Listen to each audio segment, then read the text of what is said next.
Môj najobľúbenejší coaster v parku Fantasyland Taron.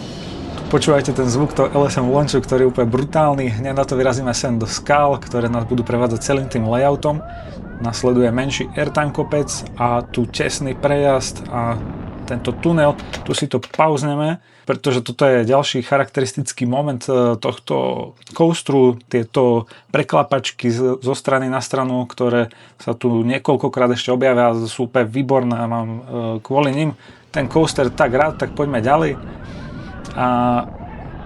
Takže tu znova hop na druhú stranu a ďalšie tesné prejazdy.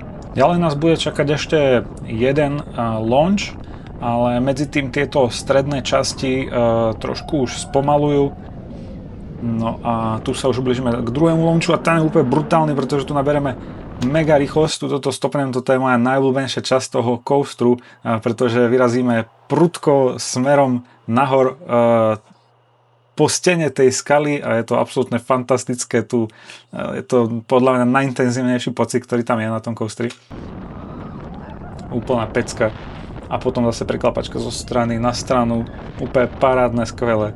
Tu je takýto intenzívny overbanked oblúk, a zase preklapačka, boom a do tunela. A aj keď je ten coaster veľmi intenzívny, aj keď to možno nevypadá až tak z toho videa, tak tá jazda je veľmi hladká. Tuto to zase stopnem. Ďalší skvelý moment, asi druhý najlepší na tom coasteri, keď ideme po tej skale takto po tej stene. Je to fantastické to sledovať mimo z toho coasteru a naozaj to je paráda, jak to prejde po tej stene. Ponad vodopád, nádhera, ako tá tematizácia je úplne skvelá. No a tu už to trošku spomaluje a to je všetko. Naozaj parádna vec, Taron.